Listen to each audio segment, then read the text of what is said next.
Di saat kami tuh kayak putus asa gitu loh, nggak tahu mau bayar ini pakai apa gitu loh. Tuhan tuh ngasih jawaban jelas.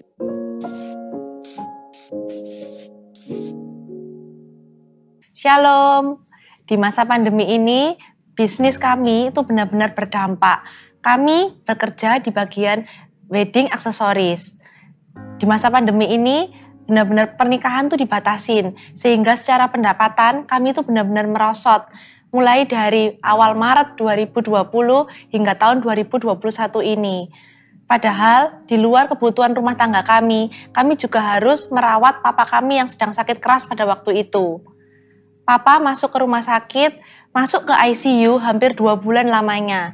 Sedangkan biaya di ICU itu tentunya sangat besar. Per harinya aja sudah nilainya sangat besar, apalagi selama 2 bulan. Karena keterbatasan biaya, akhirnya kami membawa papa pulang ke rumah karena papa tidak kunjung membaik. Lalu kami melanjutkan dengan pengobatan home care di rumah dengan memanggil suster rumah sakit. Kenapa harus memanggil suster rumah sakit? Karena tindakan papa setiap harinya itu memerlukan tindakan medis yang kami nggak bisa lakukan sendiri. Papa makan dengan menggunakan selang, lalu papa harus disaksin juga setiap harinya. Dan tentunya itu biayanya sangat besar di luar perkiraan kami. Bisa dikatakan di tengah pandemi ini pendapatan kami itu jauh semakin berkurang, tetapi pengeluaran kami jauh semakin bertambah.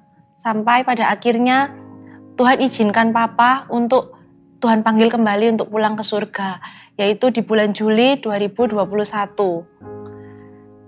Setelah Tuhan papa panggil, ternyata kami masih diuji lagi.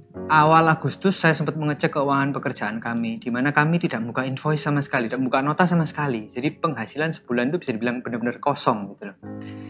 Pada waktu itu pada bulan itu kami dihadapkan satu tembok masalah baru. Pada bulan awal September kami harus membayar uang pendaftaran sekolah anak kami. Di mana masa sekarang ini pendaftaran sekolah SD itu angkanya cukup besar. Sedangkan kami untuk memenuhi kebutuhan sehari-hari saja sudah pakai uang tabungan kami gitu loh. Waktu itu kami itu sampai dilema juga, dihadapkan untuk memilih gitu loh, apa kami harus memilih sekolah yang lebih murah gitu loh. Sedangkan setiap orang tua pasti ingin milih yang terbaik buat anaknya. Tetapi Tuhan itu adalah Allah yang menyediakan. Tuhan selalu mencukupkan semua yang kami butuhkan. Tuhan selalu menyediakan sehingga kami itu tidak pernah berhutang sama sekali. Selalu ada berkat yang Tuhan sediakan buat kami. Di saat satu pintu tertutup, Tuhan bukakan pintu yang lain. Tuhan tiba-tiba mengirimkan order di pekerjaan sampingan kami yang lain. Yaitu pekerjaan kami dulu membuat Swarovski craft. Jadi aksesoris dari bahan Swarovski. Nah, di mana pekerjaan itu sudah lama enggak kami urus, enggak pernah kami promosikan. Cuman ya kayak ada websitenya gitu, jadi orang tetap bisa akses, tapi sudah lama enggak pernah kami promosikan, enggak pernah kami urus lagi. Tiba-tiba saja ada orderan datang dari customer baru dari luar negeri, tepatnya dari Kuwait. Kami enggak pernah kenal orang ini, tiba-tiba saja dia datang memberikan order dalam jumlah yang besar gitu. Ajaibnya lagi, jumlah uang orderan yang masuk itu jumlahnya bisa sama dengan jumlah uang pendaftaran sekolah anak kami gitu loh. Pada waktu saya mengecek uang yang masuk ke rekening, saya itu benar-benar tersentak gitu. Tuhan tuh jelas memberi tanda kepada saya gitu loh, kepada kami berdua.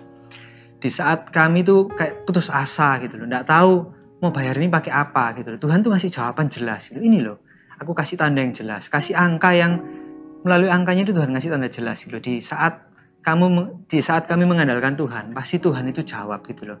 Bersyukur kami punya family in Christ, yaitu kami tumbuh di dalam Connect Group, kami tumbuh di dalam Gereja Mawar Sharon. Banyak sekali dukungan yang di tengah kami mengalami masalah, di tengah kami mengalami down, kami tuh merasa nggak sendiri karena kami punya keluarga CG, kami bertumbuh di Gereja Mawar Sharon yang selalu mendukung kami. Mereka selalu support, mereka selalu mendoakan kami, sehingga kami itu yang ketika imannya itu lemah, kami itu kembali dikuatkan. Kami diingatkan terus bahwa Tuhan itu Allah yang selalu menjaga anak-anaknya. Tuhan tuh selalu mencukupkan kita. Jadi di saat kita down, kami tuh kembali terangkat gitu loh. Jadi penting banget buat kita untuk kita punya komunitas yang selalu bisa mensupport kita.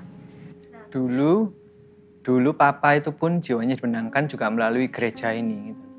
Papa dulu nggak percaya sama Tuhan. akhirnya mau percaya sama Tuhan Yesus itu pun melalui kegerakan di gereja Mawar Syaron ini. Dulu diajak ke gereja ya nggak mau. Perlahan demi perlahan kan percaya doa-doa pemimpin, doa-doa teman-teman CG kami juga yang membantu Papa gitu loh. Akhirnya Papa mau datang ke salah satu KKR di gereja dan akhirnya waktu itu Papa sendiri yang maju ke depan menerima Tuhan Yesus dan langsung dibaptis. Untuk teman-teman di luar sana yang mengalami pergumulan seperti kami di tengah kondisi yang semakin menekan, Tuhan tuh bisa bekerja, Tuhan bisa membantu. Melalui 5 roti dan 2 ikan pun dia bisa memberi makan 5.000 orang gitu loh. Asal kita percaya, kita selalu ingat gitu, jalan Tuhan bukan jalanku gitu loh. Jangan kita bimbang, jangan kita ragu. Asal kita percaya, asal kita berserah, Tuhan pasti bantu anak-anaknya gitu loh. Asal kita percaya pada Tuhan. Benar-benar apa yang nggak pernah kalian duga, apa yang nggak pernah kami duga, itu yang Tuhan sediakan gitu loh. Jadi asal kita percaya dan kita selalu berserah pada Tuhan, Tuhan pasti cukupkan pada waktunya Tuhan. Asal kita percaya Tuhan pasti siapkan yang terbaik pada waktu yang terbaik. Terima kasih, Tuhan Yesus memberkati.